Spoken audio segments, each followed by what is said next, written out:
I think Microsoft has, at least somewhat of a plan going forward with what they plan on doing with Xbox. I think that first party wise, they're probably pretty set.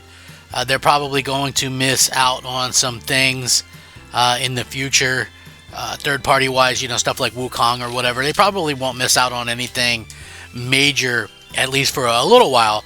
We're going to have to kind of put up with that. But for me, anyway, it's a strange situation because Xbox, I feel like, isn't going to be a console that is very competitive until Microsoft are able to get, a lot of those games that are on PlayStation, but not, some of them are obviously money added, where Sony pays money to get them on the platform.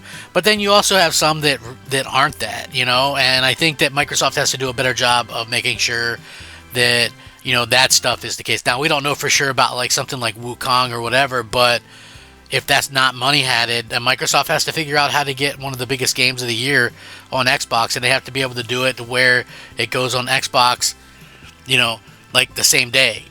You know what I mean? But anyway, this is interesting. I think a lot of Xbox fans are going to like this video. What's up, everybody? I'm Crab Gamer. This is Crab Gamer Reviews, back with another video. Thank you for watching. I appreciate it.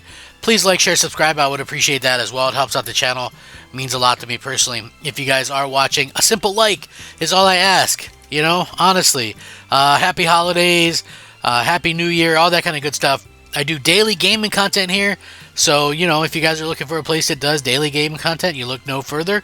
I try to be fun yet informative and, keep pretty steady amounts of content coming your way. That's right. So, with that being said, what are we doing here today? Well, listen, I think this is interesting, so I wanted to do a video. Now, we've heard a little bit about this before, but according to this, Final Fantasy VII Remake series could cease to be a PlayStation console exclusive in 2025, which is, here. The Final Fantasy VII Remake series could cease to be PlayStation console exclusives in 2025, judging from recent statements. Speaking with IGN during the Game Awards, remake producer Yoshinori Kitase commented on Final Fantasy VII Rebirth sales and console exclusivity. While sales of the second entry in series are deemed satisfactory, despite the game not meeting profit expectations following launch, he commented that it has become clear that the modern games can no longer be exclusive to a single platform, and they need to be offered to as many players as possible. So again, this is very interesting going forward because the exclusivity agreement has long run out on this game, by the way. So it's interesting to me that we're sitting here kind of looking at this going, okay, well, what's going on here, right?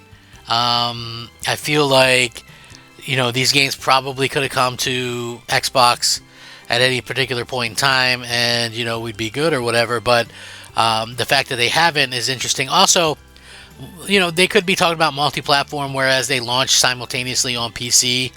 I could see that being a situation. We'll see about the Xbox thing. I'm sure there's a lot of Xbox fans that would love to see these Final Fantasy games kind of come to the Xbox platform. We just haven't seen it yet. So hopefully before too long, I would like to see it come there. Mr. Kitase isn't the only member of Final Fantasy VII Remake series development team whose comments suggest that the series could be coming to other platforms in the future. Speaking with Japanese publication 4Gamer as part of their end-of-the-year development roundup, Final Fantasy VII Rebirth director Mr. Hamaguchi stated that the team will continue to take on the challenge of bringing the series to as many fans as possible in 2025. As the second entry in the series is coming to PC in less than a month, it's evident how Hamaguchi-san is likely talking about other platforms as well, possibly even Xbox Series X and S, and maybe even the Nintendo Switch 2, should it be able to handle both games with some compromises in terms of visuals and performances if the leak specs are real. Hopefully it won't take too long for Final Fantasy VII Remake to be released on other platforms, as the first two entries in the series are excellent games that deserve to be experienced by any JRPG fan. Obviously, so we see people kind of talk about this, and, again, like I said, I think I understand probably why Sony was interested in making these games seem like exclusive. I think the exclusivity agreement ran out fairly quick. in like 3 months or 6 months or something like that. I don't know exactly what the deal would be, but I do feel like we're starting to see some very interesting situations come from these types of things, talking about exclusivity and things like that. So again, we'll see how that kind of works out. I do think that like the exclusivity stuff is starting to get to a point where the third party stuff doesn't make a whole lot of sense. I would think that we'll have to wait and see if gaming can kind of change, if things can kind of come about in such a way that gamers can like get these type of games on Xbox. I think that's the big thing that's kind of missing from Xbox. Not necessarily Final Fantasy per se, but you look at these things and you go, okay, well, what's been missing from Xbox that that they really should have, and yet there's this big subsect of games.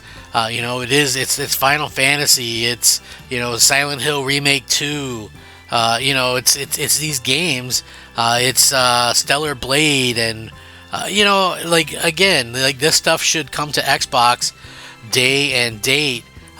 With PlayStation, the fact that it's not is a little bit concerning, to say the least. And again, Microsoft should be worried, at least somewhat, by this entire situation. Maybe things will get different in the future, but it's just one of those things that kind of happens before too long. So again, Microsoft could be in a very weird situation, in the future, but we'll have to see. Like I said, all the games, the more games, the better that they can get. I'm sure that there's lots of things going on, in the future and things like that.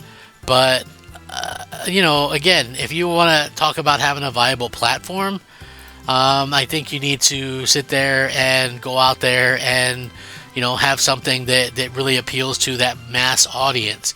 And I think like Final Fantasy, like, listen, I don't know, I'm not like the biggest Final Fantasy fan, right? Like I beat Final Fantasy VII Remake, the first part, and I thought it was pretty good. I remember when Final Fantasy 15 came out, I tried playing it on Xbox One. I wasn't really into it. Those are really the only ones that I've tried to play.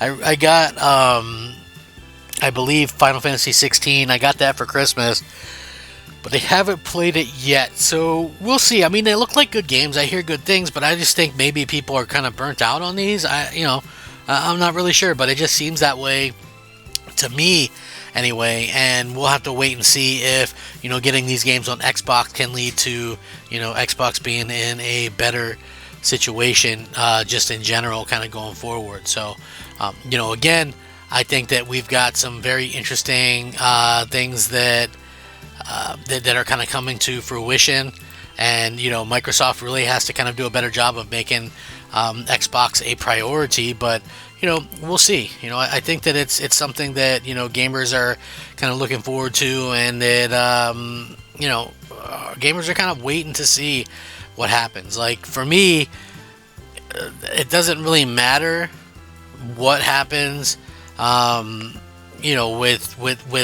with the next Xbox and PlayStation. If people think if you can get Xbox games, PlayStation games, and all the major third-party games on a PlayStation versus just Xbox games and less than all the third-party games on Xbox, why would people buy an Xbox? And that's a real negative thought, but that's a real legit thought as well. That I think that that's something that gamers kind of want to see what happens there. Again, we're living in a weird situation, a weird world, where anything can happen. But I feel like Microsoft has to kind of do something to shake things up to get Xbox relevant again. And I can remember when Final Fantasy was first announced coming to Xbox 360, that was what you call a shoulder tap moment, where people were like, oh my god, did you see that, did you hear that, Final Fantasy's coming to 360. It's like, I don't know if it's that big anymore, but there are some games out there that are on PlayStation that I feel like would make huge deals coming to Xbox. So I guess we'll wait and see. Anyway, Thank you all so much for watching. I appreciate it. Hope you guys have a great day. Rack 'em up, fact 'em up, Crap Gamer 'em up. Stay tuned here for more next time. Crap Gamer, out.